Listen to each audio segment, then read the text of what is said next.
Have you ever been right about something that you really wanted to be wrong about?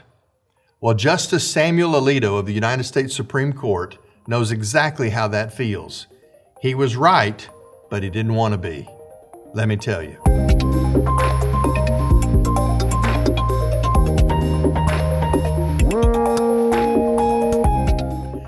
Less than a decade ago, Samuel Alito wrote the dissenting opinion on the landmark gay marriage case Obergefell versus Hodges. In that dissent, Justice Alito predicted that a day would come when people of faith who held to traditional morality regarding sexuality would be, quote, labeled as bigots and treated as such by their government. Well, that day has come. In the state of Missouri, the Show Me State, a state employee recently sued the Missouri government because she says that she's a lesbian who presents herself as masculine, and that her employer, the Department of Corrections, has improperly stereotyped and discriminated against her based on sex. Now, as her case made it all the way into the court, the lawyers appeared on the day for voir dire, the process of selecting a jury, and the lawyers asked if there was anybody in the jury pool who was a conservative Christian who attended a church where homosexuality was taught to be a sin. With a number of people in Missouri in this jury pool raising their hands and admitting, yes, I'm a conservative Christian and I attend a church that believes that homosexuality is a sin, the lawyers then proposed, and the judges accepted, that these people were all excused because their belief that homosexuality was a sin, quote, meant they could not impartially and fairly decide her claim that she was unlawfully harassed due to her homosexuality. Now, don't miss that. They said conservative Christians who hold a view that homosexuality is a sin are so flawed that they had to be removed from the jury pool. They were not eligible to fulfill their civic responsibilities of jury duty in the state of Missouri. It's interesting, the Ten Commandments condemn murder. Murder is clearly a sin, and yet Christians who believe murder is a sin are still allowed to sit on criminal juries trying people for murder all the time. It's only this one cultural hot button issue that somehow is so different from everything else that to not have the culturally approved viewpoint puts everybody in a tizzy and means you're disqualified from participation in the public square. Rather than trusting that jurors can set aside their religious beliefs and focus on the facts of the case, the attorneys and the judges here apparently set aside their common sense and decided that targeting people of faith was somehow acceptable. We've had laws that condemn racial discrimination in jury pool selection for years, and that's appropriate. And yet now we find ourselves faced with judges who fail to honor their core constitutional commitments, and they have determined that conservative Christians are so out of step that they are not allowed the privileges and the responsibilities of functioning as a citizen of the United States. Well, if you want to know where this idea comes from, let me tell you about a Politico reporter by the name of Heidi Przybyla, who recently appeared on MSNBC, and in a very dramatic presentation, almost like she was presenting breaking news that no one had ever known about before this, she made this statement. She was defining Christian nationalists. Now, first of all, you have to understand Christian nationalist is the current buzzword on the left. It's the idea that oh no, those dangerous Christians are going to try and take over the country. Well, she's defining Christian nationalists, and listen to her definition. She says Christian nationalists, and she tried to make the distinction, not Christians, but Christian nationalists. Those are people, she said, who believe that our rights as Americans, as all human beings, don't come from any earthly authority. They don't come from Congress. They don't come from the Supreme Court. They come from God. Oh no, she's just reported some deep, dark secret that we've tried to keep under wraps. Rights don't come from Congress or the U.S. government. They come from God. Now, this breaking news story about this dangerous new idea is fascinating, considering that the exact words of the Declaration of Independence tell us we hold these truths to be self-evident, that all men are created equal, that they are endowed by their Creator with certain unalienable rights, that among them are life, liberty, and the pursuit of happiness. In other words, she says Christian nationalists believe that our rights don't come from government, our rights come from God. Well, lo and behold, guess what? Our founding fathers believed that. That's not being Christian, that's being American. In fact, I looked it up. Joe Biden, when he was still a senator from the state of Delaware, made this statement in a speech. He said, "I believe all Americans are born with certain inalienable rights. As a child of God, I believe my rights are not derived from the Constitution. My rights are not derived from any government. My rights are not derived from any majority. My rights are because I exist. I have certain rights. They're given to me and each of my fellow citizens by our Creator, and they represent the essence of human dignity." Lo and behold, this dangerous new definition for Christian nationalists was also an idea held by Thomas Jefferson, by James Madison, and lo and behold, by Joe Biden. How can someone who presents herself as a journalist and a thought leader on the left be so ignorant? Well, the answer is secularism. You see, secularism has decided that all religion is evil, that that's the problem with our culture today. And for those who hold that all religion is evil, history becomes a massive problem.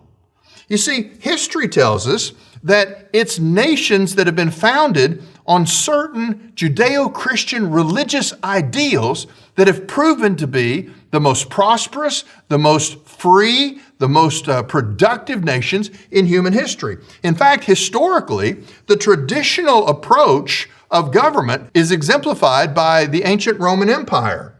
In ancient Rome, women had no rights, poor people had no rights. It's only been in the modern era, coming out of a Judeo-Christian worldview, that we have discovered that there are rights that are endowed by our Creator that are not based on the whims of government. It is Christianity that broke through the traditional viewpoint that might makes right, and it was Christianity that introduced the idea that every person has value because we were created in the image of God. Knowing that America's founding has explicitly religious elements to it, that idea is dangerous to secularism, because if they take seriously that America is a positive product for the world that flowed out of religious ideals, then they have a real problem with the idea that they have to get rid of all religion. So what they do instead is they choose ignorance. Well, an example of this fretting about Christian nationalism and the choosing of historical ignorance can be seen on the big screen in a brand new movie that's just been released by Christian critic Rob Reiner. He's produced a new movie entitled God and Country, and it's a documentary that is nothing more than a biased vilification of conservative Christianity. You see, the Politico reporter says the definition of a Christian nationalist is somebody who believes that our rights don't come from government, our rights come from God. Well, Rob Reiner takes it a step further in his so-called expose.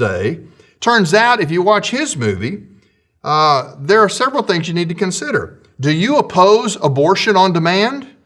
If so, you're a Christian nationalist. Do you oppose the LGBTQ ideology? If so, then you're a Christian nationalist. Do you oppose critical race theory? If so, you're a Christian nationalist. Do you oppose feminism? That's right, you're a Christian nationalist. At one point, he even suggests that people who talk about worldviews are Christian nationalists. According to the film, the only authentic expression of Christianity is the twisted left-wing progressive version of Christianity that has no standards, that is flexible and accepts all sin, the version of Christianity that is explicitly not biblical. So here's the question. To these people who are out there talking about Christian nationalism as the great threat to our country, it sure seems to me that Christian nationalism is nothing more than a boogeyman used to cover up their desire to have all conservative Christians out of the marketplace, out of the public discussion, out of all civic leadership and responsibility in our nation. In other words, they're not worried about Christian nationalism. They're just looking for a label that they can use to separate us from all the regular people. Little do they realize the vast swath of our nation, what the elites term flyover country, is filled with people just like the ones that they're denigrating. But they want us to be separated, to be eliminated from the decision-making process in our country. It turns out, if you are a biblical Christian, by these twisted definitions, you are now a Christian nationalist. Here's the best news, though, about Rob Reiner's film. On opening weekend, it made $38,000. Not $38 million. It made $38,000. As it turns out, this new example of left-wing hypocrisy is something that the public is just not buying. Why? Because Rob Reiner, living in his Hollywood bubble, doesn't realize that the world is not like him. The world is like the rest of us. William F. Buckley Jr. once said this famously about liberals. He said, liberals claim to want to give a hearing to other views, but then they're shocked and offended when they discover that there are other views. Well, what does this speak to us? How do we think about this biblically? Well, in Romans chapter 1 and Romans chapter 2, Paul talks about what we often call natural law. In other words, he refers to a law that is written on the human heart. There's scriptural evidence that God has implanted in man a moral order, a sense of moral goods that reason can discover. In other words, we didn't sit down and figure out what was moral and what was immoral. It was already built into us because we are created in the image of God, and to be human means to have those markers of the character, the nature of God built into the way we were created. So what that means is we don't invent morality, we discover it. We find that it's already here. We intuitively know some things are good. And just as equally, we intuitively know some things are bad. It's hardwired into the way we were created. That's why a culture that's in rebellion against God has to work overtime to propagandize its citizenry to get us to believe what deep down inside we know is not true. It's interesting when you read Romans chapter 1 and Romans chapter 2, you find Paul talking about how this moral code that God has implanted in us is there regardless of culture, regardless of race, regardless of ethnicity, regardless of socioeconomic standard. It's in humans by virtue of our creation in the image of God. But then he tells us that men have actively suppressed that knowledge. That is, we didn't just ignore it. We have, in our rebellion, worked to not let that knowledge assert itself. We refuse to admit that we know what we can't help but know. It's interesting that Paul talks about this. Those who by their unrighteousness suppress the truth. But what's interesting is Romans chapter 1 and chapter 2 come right before Paul tells us in Romans chapter 3 exactly what God has done for us. If Romans chapter 1 and chapter 2 speak about natural law and our guilt because we know what's wrong, it's in chapter 3 that he tells us that Christ is justified by his grace as a gift through the redemption in Christ Jesus, whom God put forward to be a propitiation by his blood to be received by faith. In other words, mankind is guilty. We know we're guilty. We've suppressed the truth so we won't have to admit that we're guilty. And guess what? Even in spite of our rebellion, God, through Jesus Christ, while we were still sinners, made a way for us to be forgiven, to be justified, to be saved. That's the plan that God has for his people. Listen, Christians, the trend here is going to be to increasingly ostracize you, to cut you off from involvement in the public square, involvement in the civic life of the nation. We will not let this happen. Like Paul, using his Roman citizenship, we will assert our rights and we will fight that fight, because it's not right to cut us off because we believe a book that has been believed for thousands of years, and we stand rejected by those who believe an ideology that's only been around for 5 minutes. You keep holding to the Word of God. You keep fighting the fight, asserting our rights as citizens, because this culture war is not over. It's just getting started. And we're going to be there standing at the end. This is Truth Currents.